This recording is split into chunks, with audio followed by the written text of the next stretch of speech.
This is your Pain Game podcast, where we talk about the game of living in and with chronic pain and trauma, getting to the heart of how to heal. I am your host, Lyndsay Soprano. On the show, I plan on discussing with doctors, chronic pain patients, holistic practitioners, loved ones, and anybody that is interested in having their voice heard in the chronic pain and trauma world that we live in.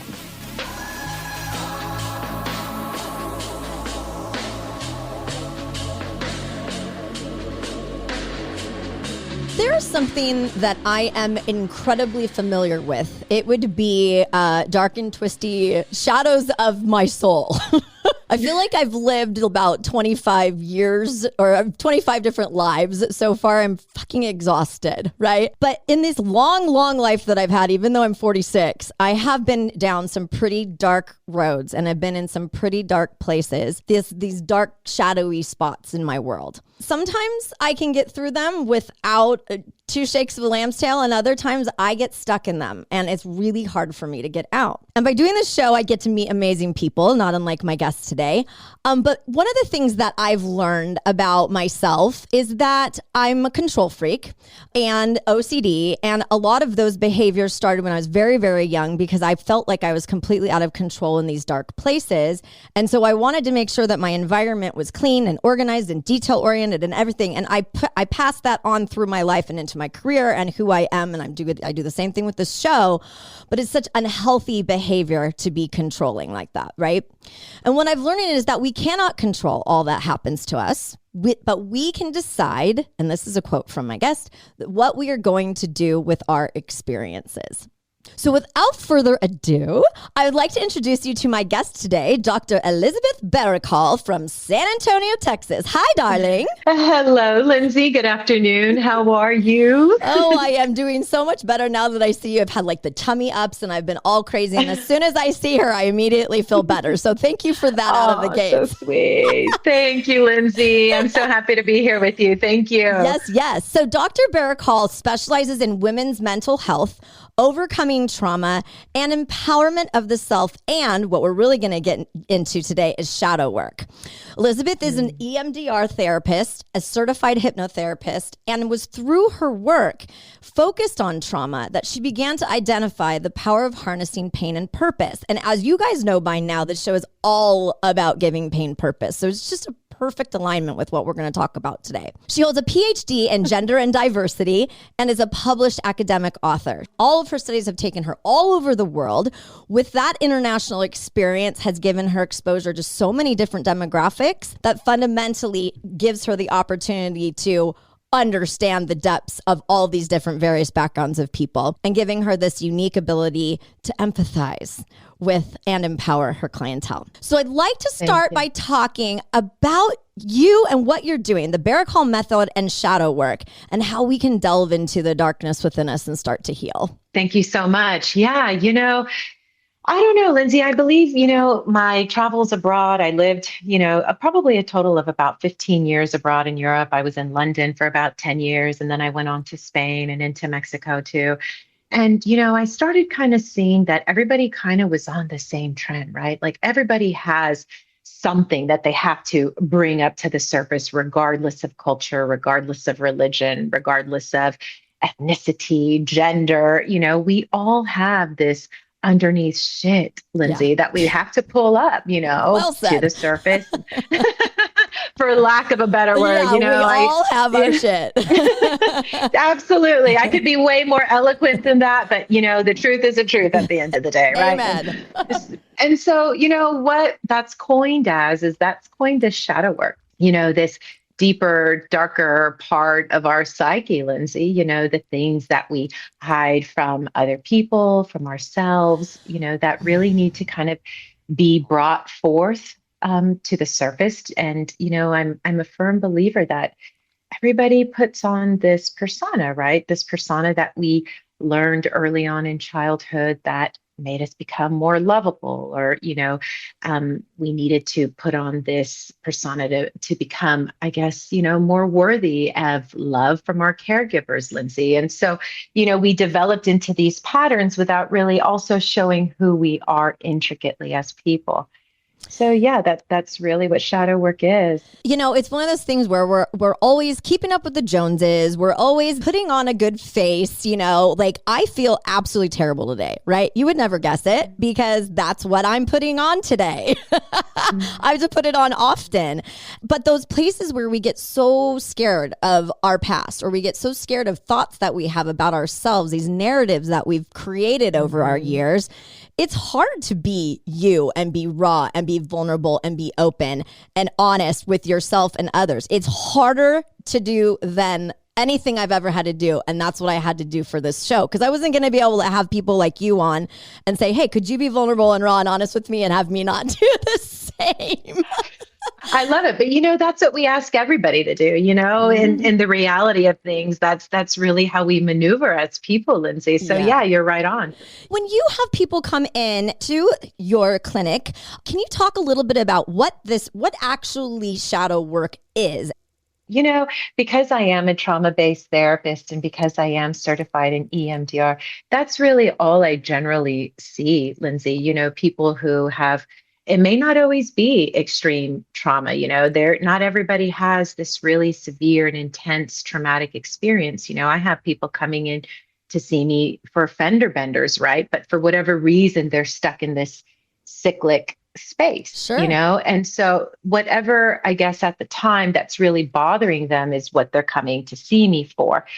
And, if we kind of take away, so for me, the anxiety, the depression, physical pain, insomnia, eating disorders, these are all symptoms of something much deeper, right? These experiences, these old childhood patterns and old belief systems that we have held on to that just simply do not align to who we are. Yeah. And, I'm a big believer that trauma does stay absolutely stuck in the body. The body absolutely does keep the score, as Dr. Bessel van der Kolk. Yes. Yeah, he speaks about that in a book, and in The Body Keeps the Score. It's an amazing book, by the way. It is. And, at some point you've got to, either it's going to arise to the surface and, manifest in disease or dis-ease, or it's going to come out in psychiatric symptoms, emotional symptoms. And usually by the time people come to see me, Lyndsay, they're already at that point. So what we do with shadow work is, sometimes via EMDR or just traditional talk therapy, we're really getting to the root of these negative cognitions, is what we call them, these really deep, dark feelings. I'm not worthy. I'm not good enough. I have a loss of control, and it's there. That's the core. That's our negative cognitions of what we really think about ourselves and how the rest of our actions dictate from our negative core cognitions. So, there's a lot in there. I feel like, I liken it to layers of a cake. We have the icing and the sprinkles and everything else up at the top. And yeah, it looks really pretty, but, the foundation of the cake sometimes is cracking, and may not always taste great, or sometimes it's too dry, too moist, but there's always something there in that foundation, Lyndsay, that there's always work. And there's work for everybody. Listing all of these things, emotional disturbances, OCD, eating disorder, depression, anxiety, insomnia, chronic illness. Ding, ding, ding, ding, ding, ding for me. I'm a disaster. I totally believe in what you're talking about in relation to the manifestation of the body keeping the score. 100%. Because I believe wholeheartedly that so many of the things that happened to me along the way, and also some of the things that I did, I take complete responsibility for being wild as fucking crazy woman. And so by irresponsible behavior, on my part, or really bad tragic things happening to me as well, it's to the point that now I see the error of these narratives that I've had for so many years, the self-doubt, self-esteem issues, unable to sleep, the anxiety, all of that stuff. So what do you do what do you do when these people like myself come to you and are just like, I got to a point where I was like, I legitimately need somebody to help me because I can't do this by myself anymore. And that's why I started my show. Because I'm like, I'm doing this by myself? No way. I'm going to go all over the world. Amazing. Yeah. And you're doing so many amazing things, Lyndsay. Thank you so much for doing that, because you're so right. So, what we do in therapy, somebody has to be really ready to embark on Yes. shadow work because absolutely, Lyndsay, it is scary as hell. And it's definitely not for everybody. Yeah. Right up at the front in our first consultation, I let them know, I hate to use the darker side of psychology, but it is, it's not exactly positive psychology and it's not exactly mindfulness, which don't get me wrong. I love positive psychology. I love Absolutely. the act But of mindfulness. It has its space. yes. But again, we've got to really drudge through the mire, right? Through the shit in order for us to become mindful every day and consistently and sustainably mindful. And sustainably, true positive cognition change has to come from kind of sifting through the dirt a little bit, in order for us to get to that level. And when we delve into shadow work, I'm a strong believer that when we do this type of work, Lyndsay, there is such a deep connection to the self and a connection in turn to others that is unparalleled in any other sort of therapeutic approach, in my opinion. Because it really does focus on the self. It focuses in on a lot of internal validation versus the external validations. And to me, that's where it's all at. I know it's very cliche, but it's really where it's at. It is where it's at because, I mean, if we're not getting really in touch with ourselves, like as cliche as that is, I need to get in touch with myself, guys. I feel like I'm pretty damn in touch with myself, but it has taken me a very long time to be okay with looking at myself in the mirror with a lot of the things that have happened, a lot of the things that I've done, a lot of the things that I've experienced and go, my parents don't know about 90% of my life, big picture, And like I always tell my parents, I'm like, if you listen to this show of mine, you're going to have some fucking questions. My mom's going to be in a straight jacket and a funny farm is what's going to happen. My poor little mom. And so much of that was ingrained in me as a little girl being raised in a very religious home, which was not my bag. But the guilt, shame that's put on you in religious homes as well is part of it. So you automatically start creating hidden people so that it's just something that I did and I didn't know I was doing it. And then all of a sudden I'm in my 40s. I'm like, what the hell? Absolutely. Absolutely. That need to fit in, to feel loved, to feel worthy, to be loved. And they generally start very young, So these sad. old patterns. Yeah. All ages? Do you work with like teenagers and kids, or do you specialize specifically more in women and adult? I specify really in 18 and older. And about 90% of my clientele, Lyndsay, is between the ages of about 20 to mid to late 30s. There's something with that generation right there. I believe they're way more savvy in, kind of getting to the core of their emotional well-being than someone, say, in my generation. I'm in my mid 40s. And, I believe that there's something very special. I also think that, COVID has really propelled the aftermath of COVID has really propelled people into this space. Like, damn, I can't hide my trauma and my past experiences and my old belief systems anymore. They're coming out of me now. They're coming out of the woodwork. Yes or yes, Yeah. And so, people are having to choose now where they go. I'm glad that you brought that up because it's interesting. So much of that generation, which you and I don't identify with, because I'm like, what? Like we had pagers. But so we came from a place where we didn't have as much information at our fingertips. We didn't have access to what we're doing right now. I mean, we were on dial-up when we were in college.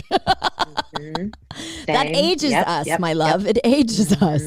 But I like that this age bracket is diving into themselves. But I also do think that they're a little bit more self-absorbed as well, which I think kind of goes hand in hand with it, which is a good thing and a bad thing. And a lot of them are still living with their parents. They're still, oh my gosh, I couldn't wait to get out. I was like, God, I just want to be an adult and be done. Who knew that adulting was going to be this fucked up? Yeah, you're definitely right. There's a certain, I use the word, they're very self-aware. They have this deep, for the good and for the bad, right? And I hate to use the word tough, but I feel in our generation, we were raised with a bit of tough love, we got home when the sun was going down. Our bikes, we rode our bikes still all over the place. And, we didn't have this fear base the way I think that generation does. But yeah, so, there's differences there for sure. Yeah. And that's fair assessment, I think, as well.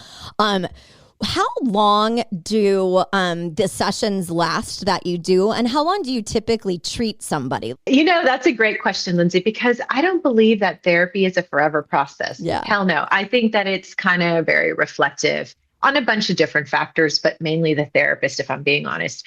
But I do believe EMDR kickstarts things, to kind of condense therapy. So what I found, just in mainstream EMDR and other therapists, really the procedure is just straight EMDR. We're just straight moving through, bilateral stimulations and really kind of getting to the core of rewiring neural pathways. Right. But what I found that was missing was that they're not really processing. We're noticing in EMDR, we definitely ask, what do you notice?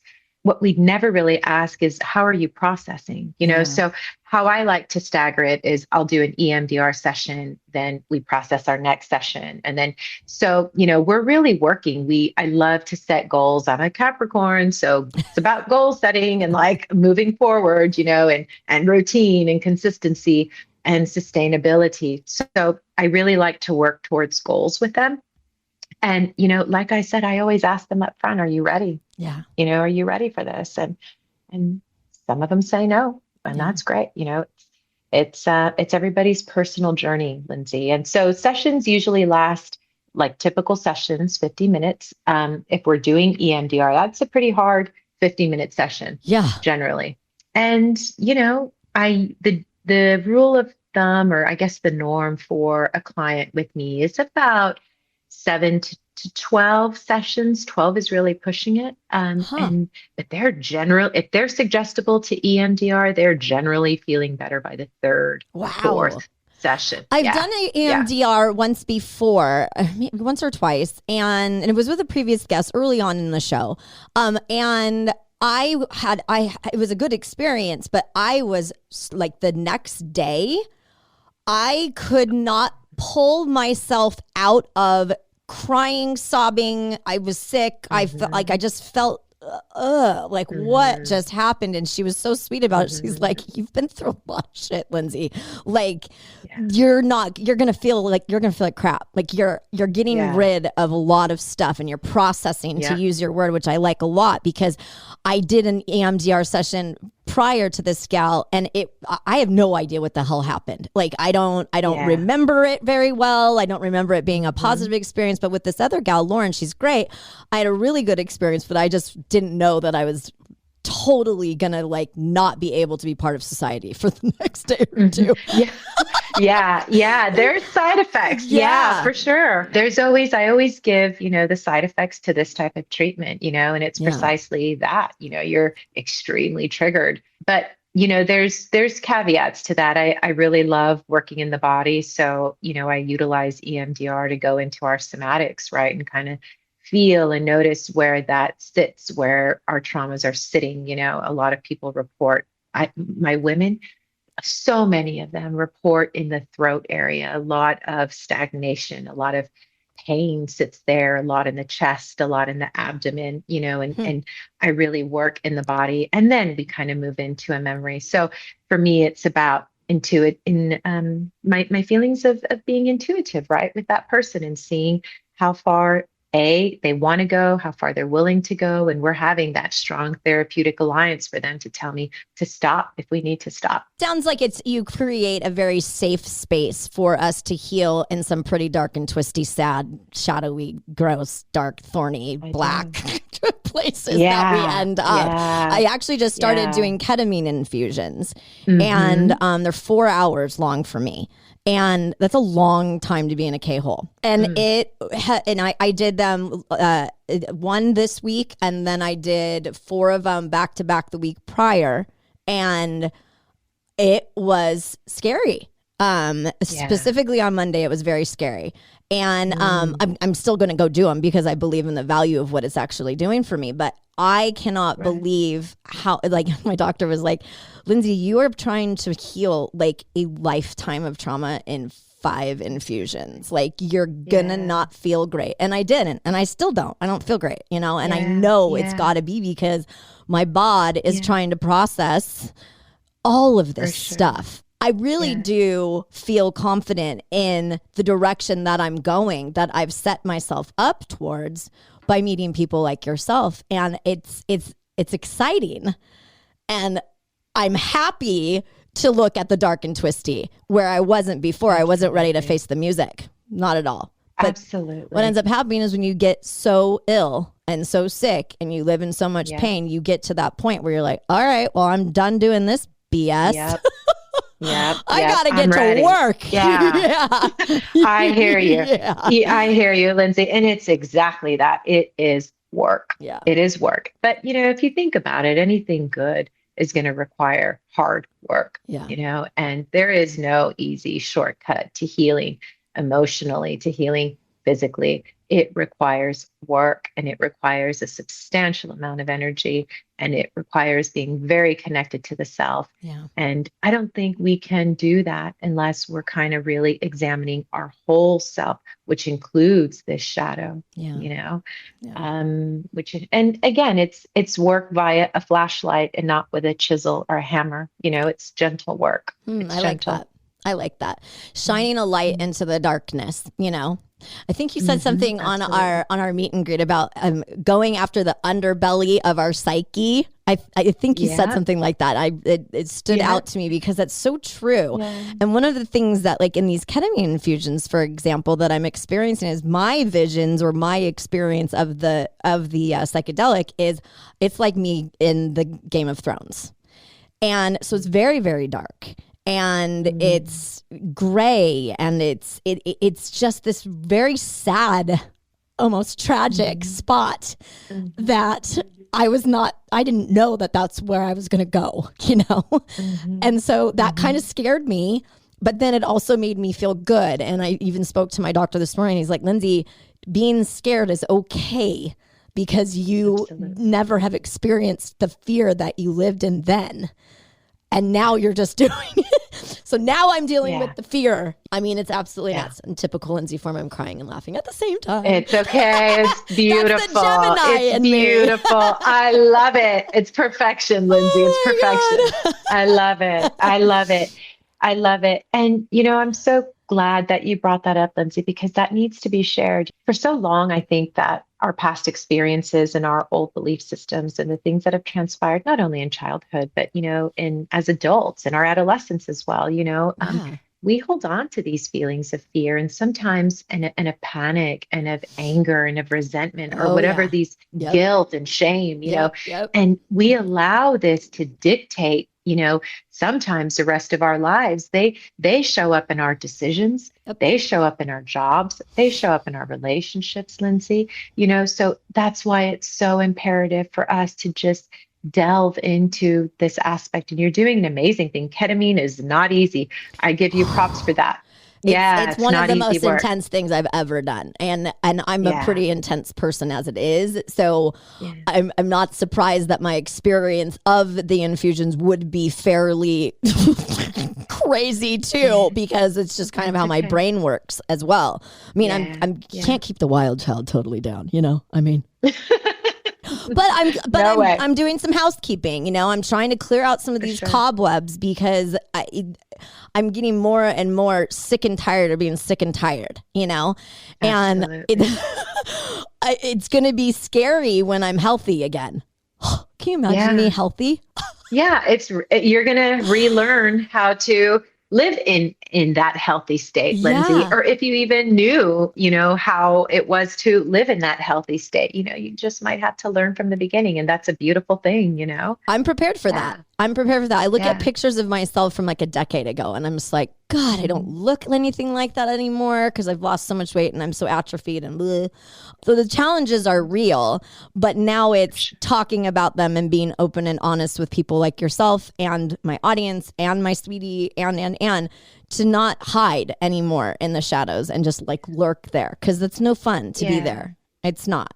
No, it's not fun. It's not fun. And, it's never too late to start this type of work, Lyndsay. I have women coming in their 70s that have carried shit with them since they were 10 and 12 years old, Wow. and it's better late than never. But it makes me happy to see my young girls coming up and saying, you know what, I'm ready to deal with this BS. I want to shed these chains and I want to move forward and live my biggest and best and most purposeful life, and how I can turn this pain into my motivation and into my meaning and, what I can do with these past experiences that hold so much of our learning, is in the painful moments, Lyndsay. It's not the easy shit that helps us move forward. It's what's been difficult for us, that we can utilize and work with and learn from and move forward with that information. Yeah. And our lived experiences, I mean, that's where I get content for this. It is absolutely mind blowing to me that for every episode, I have some crazy ass story that aligns with whatever we're talking about. I'm like, what is wrong with me? I'm like an alien. How is this possible that I have all of this emotional housekeeping that needs to be taken care of? Because I just never did it. I didn't know I was going to need to. I thought we were just going to get through whatever happened to us and, we'll just keep on trucking and just pick up and keep on moving, Linds, and same thing with other people that have gone through similar experiences. It's nuts. We don't know how it's going to manifest in us. And I think that the importance of jumping in and going for it. If you don't feel good right now and you're listening and you need to hear this conversation, delve in, baby. Delve in. Delve in. Delve in. I know it's scary, but it really is one of the best things that you can do for yourself, and as a therapist in this type of work, I mean, don't get me wrong, Lyndsay, I have my own therapist, that I call her. I'm like, hey, Kelly, her name is Kelly. Kelly, come on. Like I'm feeling this way. I need to delve into my shadow. Okay, Elizabeth, let's go, So it's purposeful work, Lyndsay. It's purposeful work when you go deep into the self. I love waking up and knowing that this is what I get to do today with you. I had to do a bunch of other crap for like my business and clients and stuff. I'll get that done, but this is why I'm here. This is my purpose. I'm giving my pain purpose. That is what I'm doing. And I'm so grateful that I found this spot, and this is a very safe space for me. And for you, for any guest that's on the show, I want to make sure that anybody and everybody knows that this is a safe and loving place all of the time, because that's the only way that we fly around here. Absolutely. Absolutely, Lyndsay. Yeah, it's important, for people to listen to these type of things, Lyndsay, these type of podcasts, because it's like little seeds that we get to plant, right? Yeah. And they themselves go and water their own gardens and see what grows from that. But, we do our part in planting that seed to say, okay, well, here's something maybe that you hadn't heard, or maybe something that you'd contemplated before, but, would now like to fertilize and bring to fruition, and here's how you can do it, and so, or it's possible, or just to even know that it's something possible to do is to work on yourself and to feel better, Lyndsay. I can't even wait to feel better. Like, because now I know that I can do it. Like, it's something in finding all of these people and building these relationships with people like yourself. And it's a miracle for me that I am so fortunate to get to meet people like yourself. And I'd never heard of shadow work before, right? And so to your point, planting that seed. Well, now we're planting some shadow work into the ear holes of our listeners right now, because oh my gosh, like I learned so much by doing this, because we're educating each other as well on therapies that, oh my gosh, I haven't heard of that before. That seems like something that would work for me, because not everything is going to work for everybody. Give me a break, but you got to keep trying, because if you don't keep throwing spaghetti at the wall, then nothing's ever going to stick, Absolutely. I love that. I love that metaphor. Yeah. Yeah. You're so right. And don't get me wrong. I love my CBT therapist. Don't hate me out there, or, my person-centered therapist. But, I don't think that everybody is the same, clearly. And so, one specific hardcore approach isn't going to work across the board. So, I do believe therapists have to be a jack of many trades. We've got to kind of pull up different cards that are going to work on individual bases, just depending on the dynamic, who they are, their background, their trauma, their culture, and all so of it. Yeah. I think it's the big picture. Yeah, for sure. And it's something that is, I'm going to continue to use the word process, because it is a process. So don't beat yourself up when your first session of something doesn't go it's like when people decide they want to lose weight, right? And they go to the gym and they ate well for one day, then they go stand on a scale. You're like, what do you think, you were going to lose 30 pounds overnight by doing one good day of eating? It's like guilty. It's that instant gratification that we're so used to being able to get, and even more so in our culture now. But yeah, you're like, oh God, I feel great. I ate good today, and then you're like, but I'm put on 2 pounds. How did that happen? So don't give up, everybody. Don't do it. Keep trying and keep trying and keep trying and keep trying, because that's a purposeful and meaningful life, Absolutely. And Lyndsay, I just had this conversation with a good girlfriend today.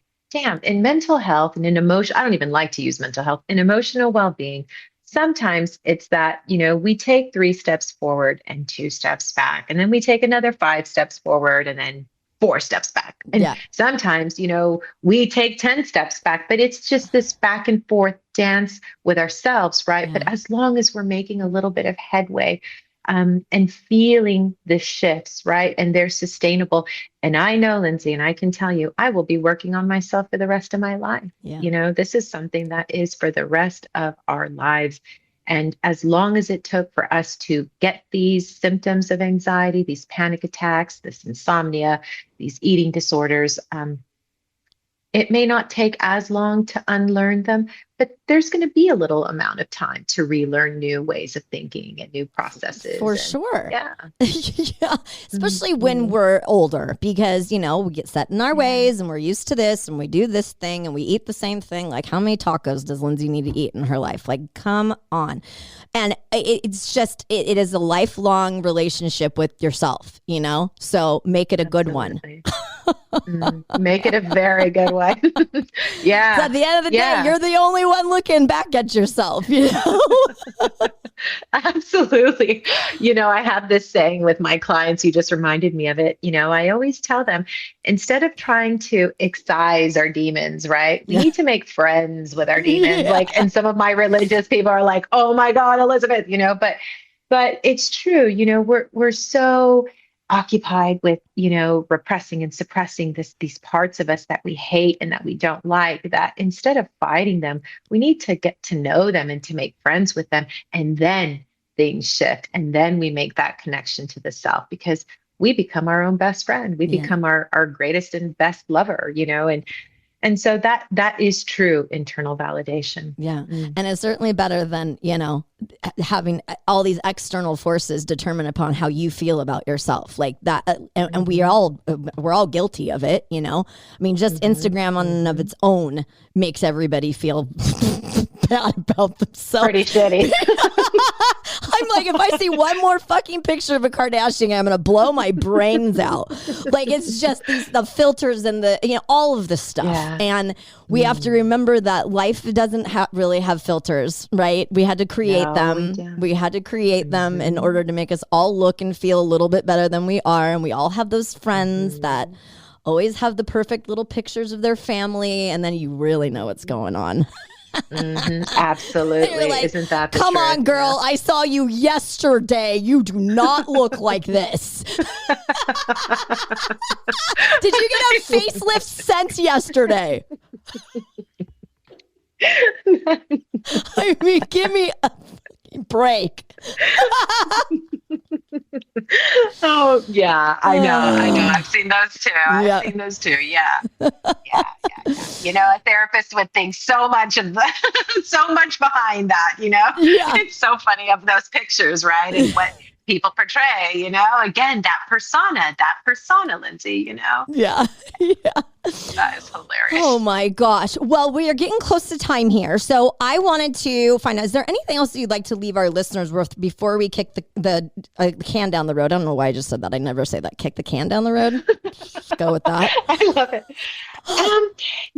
No, I think other than the fact that everybody deserves the opportunity to get to know themselves at a more intrinsic level. Lyndsay, you know, I know that there's a lot of fear. Believe me, I was fearful. I am fearful. Damn, I am scared every time I have to go, you know, speak to my own therapist because I know she's going to ask me hard ass questions. Right. But, you know, everybody does deserve that opportunity to get to know themselves. And it takes work.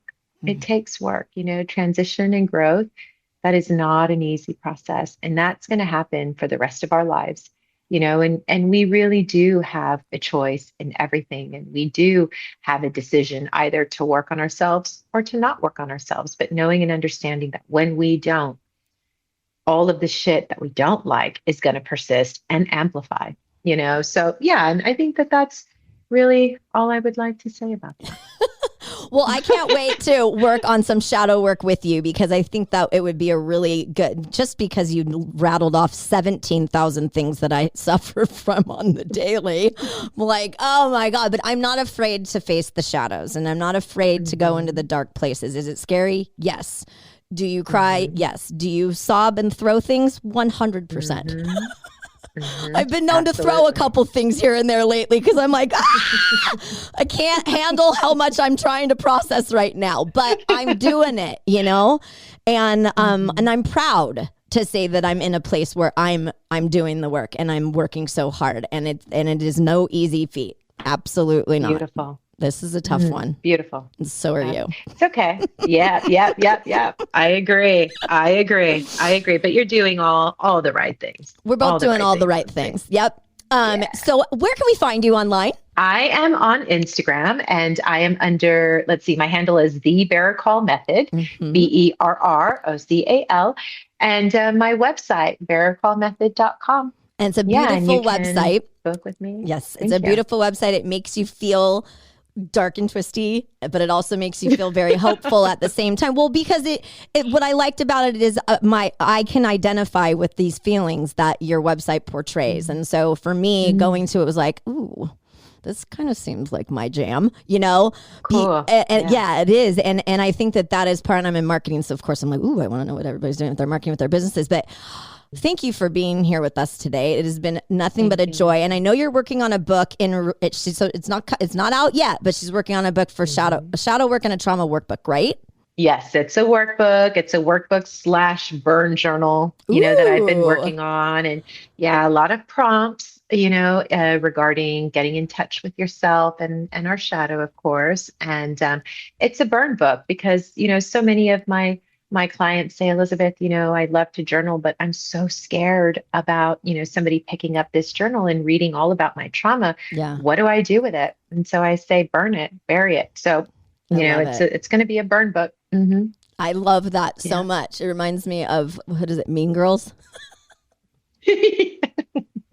Yeah. But I like that because I have boxes of journals that I've had since I was a little girl. And I'm like, I would hate, we all have that friend that knows where to go in the house if anything happens to us, like get rid of all the sex toys, all right? And get rid of my journals, like go burn them. But I'm like, you know what? It would probably be more healing for me to just take those boxes to the beach and throw them in a fire pit and just set them all on fire. Absolutely. Yeah. There's something very cathartic about that, actually. For sure. And I love that word cathartic too. So, oh my gosh. Well, thank you so much for your time again with us today. I really appreciate it. It's always nice to see you. And I love how you use my name when you talk to me too. It's very sweet. Thank you. Thank you so much. It was such a pleasure being here with you. Thank you so much. Of course. And we'll have you back after we do some shadow work. Ooh. Amazing. Can't wait. Sounds good. You are exclusively invited to share this turning your pain and dark, twisty shadows into a superpower VIP pain journey together. Let's get to the heart of how to heal with you by my side. Do you know someone who needs to hear this conversation today? Did you need to hear it?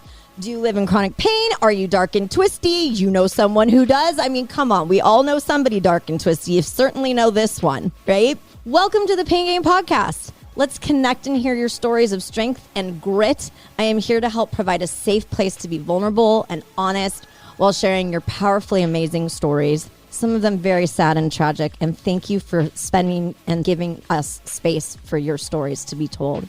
Please follow the Pain Game Podcast wherever you digest your podcast content. We will be there. Visit us at thepaingamepodcast.com and follow us on all the socials. Thanks for listening, my little VIPs. Catch you on the other side.